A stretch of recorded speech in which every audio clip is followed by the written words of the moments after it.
Crime की दुनिया में कहानी बिहार की उस राजनीतिक हत्या की जिसने पूरे देश को हिला दिया था। एक ऐसा मर्डर जो अस्पताल के बीचों बीच हुआ, जहां पुलिस, सुरक्षा कर्मी और सरकारी तंत्र सब मौजूद थे, फिर भी एक मंत्री को गोलियों से भून दिया गया।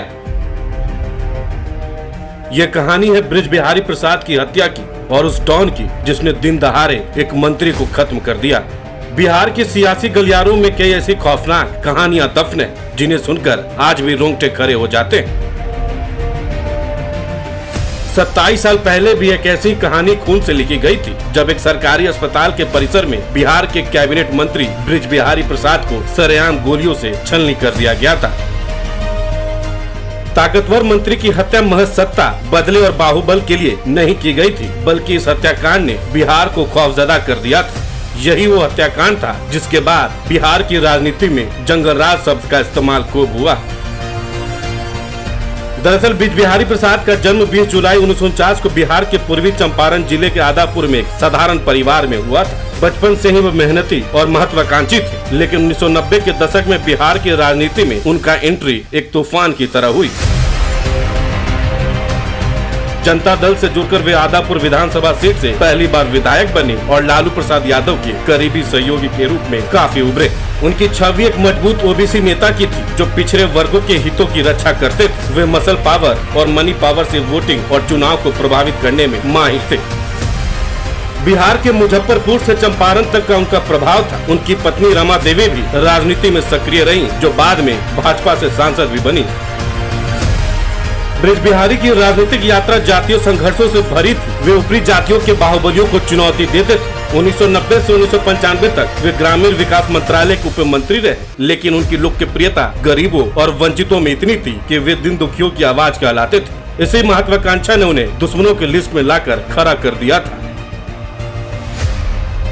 साल 1995 में राबड़ी देवी सरकार में ब्रिज बिहारी प्रसाद को विज्ञान और प्रौद्योगिकी मंत्री बनाया गया, जो उनकी राजनीतिक यात्रा का स्वर्णिम दौर था। इससे पहले वो ऊर्जा मंत्री भी रह चुके थे। लालू यादव के दाहिने हाथ के रूप में वो पार्टी के नंबर 2 नेता माने जाते थे।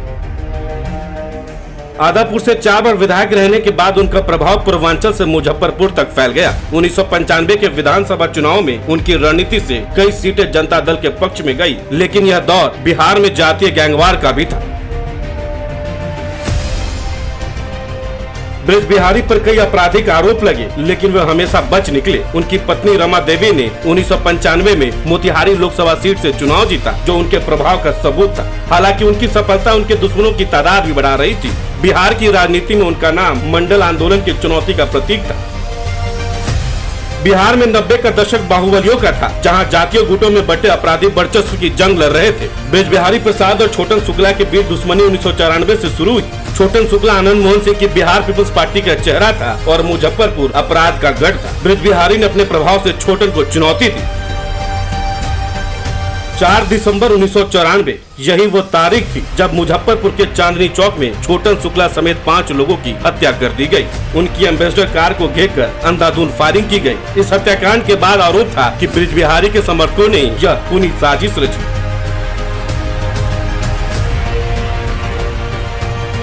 छोटन की मौत से शुक्ला गैंग बिखर गया। ब्रिज बिहारी पर सीधा आरोप तो नहीं था, लेकिन बदले की आग भड़क उठी थी। यह घटना बिहार यूपी का अपराध जगत को जोड़ने वाली कड़ी बन गई। छोटन के भाई भुटकुन शुक्ला ने गैंग की कमान संभाली, लेकिन जल्द ही उसकी भी हत्या कर दी गई। दरअसल 1998 की शुरुआत में bridge Bihari Prasad engineering admission घोटाले में फंस गए थे। मामला इतना बढ़ा कि राबड़ी देवी सरकार में मंत्री होने के बावजूद उन्हें गिरफ्तार किया गया, फिर न्यायिक हिरासत में बेऊर जेल भेज दिया गया। लेकिन सीने में दर्द और बुखार की शिकायत के चलते उन्हें पटना के IGIMS हॉस्पिटल में भर्ती कराया गया। अस्पताल में उनकी सुरक्षा के पुख्ता इंतजाम किए गए थे। 2 दर्जन से ज्यादा कमांडो उनकी सुरक्षा में तैनात थे, क्योंकि खुद ब्रिज बिहारी प्रसाद को भी खतरे का एहसास था। इसी दौरान मुन्ना शुक्ला ने उनके खिलाफ साजिश तेज कर दी थी। तारीख 13 जून 1998 उस वक्त शाम के 8:15 बजे थे। रोज की तरह ब्रिज बिहारी प्रसाद अपने अंगरक्षक लक्ष्मेश्वर साहू और सहयोगी रविंद्र भगत के साथ परिसर में टहल रहे थे। वहां एक शख्स ने उनसे रिश्तेदार के इलाज के लिए मदद मांगी। ब्रिज बिहारी ने अपने एक आदमी को डॉक्टर से बात करने को कहा और पार्किंग की ओर बढ़ गए। उन्हें जरा भी अंदाजा नहीं था कि उनकी मौत उनसे कुछ पल की दूरी पर थी। तभी लाल बत्ती वाली एक एम्बेसडर कार और एक टाटा सुमो वहां आकर रुकी। कार से 4 हथियारबंद हमलावर बाहर निकले और जय बजरंगबली का नारा लगाते हुए AK-47 और स्टेन गन से ब्रिज बिहारी प्रसाद, लक्ष्मेश्वर साहू और 2 अन्य लोगों को गोलियों से भून डाला। ब्रिज बिहारी प्रसाद की हत्या की खबर फैलते ही पूरा बिहार हिल गया। 14 जून 1998 को पटना के शास्त्री नगर थाने में FIR दर्ज हुई। इस हत्याकांड के बाद सूबे की लालू राबड़ी सरकार पर संकट आ गया था। विपक्ष ने जंगल राज का शोर मचाया। पूरे देश में बहस छिड़ गई थी कि अस्पताल में मंत्री की हत्या कैसी हो गई। पुलिस और एजेंसियों को सूरजभान सिंह और मुन्ना शुक्ला पर शक हुआ। बिहार में दंगे भड़कने की कगार पे थे। इस मामले में CBI जाँच की मांग उठी।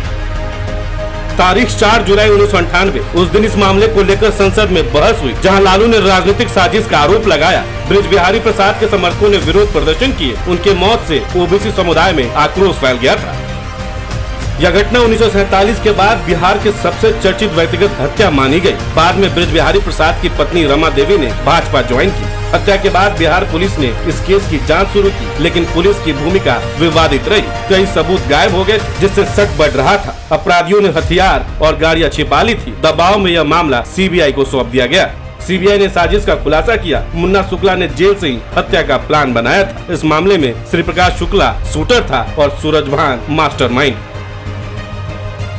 साल 2009 में पटना की विशेष CBI अदालत ने फैसला सुनाया। 9 आरोपियों को दोषी ठहराया गया, जिनमें से 8 को उम्र कैद की सजा हुई और 20,000 जुर्माना भी। तत्कालीन JDU विधायक मुन्ना शुक्ला, पूर्व सांसद सूरजभान सिंह, राजन तिवारी आदि इस मामले में सजा याफ्ता हुए। इसके बाद साल 2014 में पटना हाईकोर्ट ने सभी 8 आरोपियों को सबूतों के अभाव पर बरी कर दिया। सूरजभान सिंह, मुन्ना शुक्ला, राजन तिवारी समेत 5 को शक का लाभ मिला। CBI और रमा देवी ने फैसले को सुप्रीम कोर्ट में चुनौती दी। मुन्ना शुक्ला जेल से रिहा हुए। सूरजभान सिंह को राहत मिली। हाईकोर्ट ने पुलिस की लापरवाही पर भी टिप्पणी की। आखिरकार 2022 में सुप्रीम कोर्ट में सुनवाई शुरू हुई। जस्टिस संजीव खन्ना की बेंच ने 22 अगस्त 2024 को इस मामले में फैसला सुरक्षित रखा। 3 अक्टूबर 2024 को सुप्रीम कोर्ट ने हाईकोर्ट के फैसले को आंशिक तौर पर रद्द कर दिया था। मुन्ना शुक्ला और मंटू तिवारी को IPC 302 के तहत उम्र कैद की सजा बरकरार रखी और वहीं सूरजभान सिंह समेत 6 को बरी रखा गया। तो अस्पताल की दीवारों पर उस रात की गोलियों के निशान मिट चुके हैं, लेकिन ब्रिज बिहारी प्रसाद की हत्या ने जो सवाल छोड़े वो आज भी बिहार की सियासत के जख्म है। इस खबर को लेकर आपकी क्या राय है, हमें कमेंट्स में जरूर बताएं। बहुत बहुत शुक्रिया।